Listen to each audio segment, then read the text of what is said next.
যাচ্ছে সরকার, পরীক্ষামূলকভাবে এই কার্ড দেয়া হবে। ধর্ষণ সহ নারীর প্রতি সহিংসতার মামলাগুলো দ্রুত নিষ্পত্তির নির্দেশনা দিয়েছেন প্রধানমন্ত্রী তারেক রহমান। টানা 7 দিনের সরকারি ছুটি শুরু হওয়ায় সকাল থেকে রাজধানী ছেড়ে যাওয়া মানুষের ভিড় বাস, লঞ্চ ও রেল স্টেশনে। ঈদকে কেন্দ্র করে সম্ভাব্য যানজটের স্থানগুলো সার্বক্ষণিক মনিটরিং এ আছে, জানিয়েছেন সড়ক পরিবহন ও সেতুমন্ত্রী শেখ রবিউল আলম। আইজিপি মোহাম্মদ আলী হোসেন ফকির বলেছেন, অতিরিক্ত ভাড়া আদায় এবং পরিবহনে চাঁদাবাজির সঙ্গে আপোষ করবে না আইন শৃঙ্খলা বাহিনী। ঈদকে সামনে রেখে গাজীপুর মহাসড়কে যানবাহনের চাপ, ঢাকা টাঙ্গাইল যমুনা সেতু মহাসড়কেও একই অবস্থা। সরকারি ঘোষণার পরেও বিড়ম্বনা কাটছেই না পেট্রোল পাম্পের জ্বালানি সরবরাহে।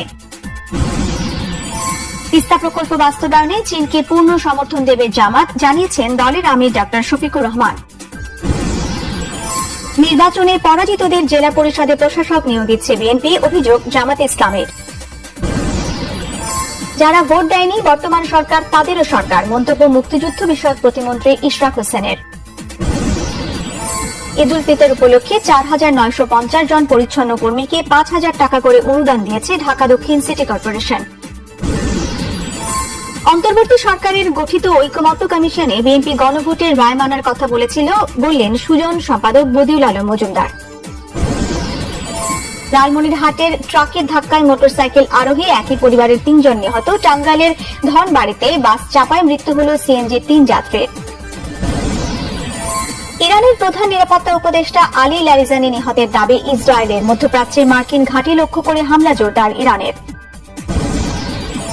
হরমুজ প্রণালীতে রণতরী পাঠাতে সাড়া দিচ্ছে না মিত্র দেশগুলো, হতাশ মার্কিন প্রেসিডেন্ট ট্রাম্প। টি-20 বিশ্বকাপে না খেলার পেছনে কূটনৈতিক ব্যর্থতা ছিল কিনা খতিয়ে দেখতে হবে, জানালেন ক্রীড়া প্রতিমন্ত্রী। বিশ্বকাপে নিজেদের ম্যাচগুলো মেক্সিকোতে সরিয়ে নিতে ফিফার কাছে আবেদন করছে ইরান। উয়েফা চ্যাম্পিয়ন্স লিগের শেষ 16-য় আজ ম্যানচেস্টার সিটি রিয়াল মাদ্রিদ ফিরতি লড়াই। রিয়ালের মাঠে প্রথম লেগ 3-0 গোলে হেরে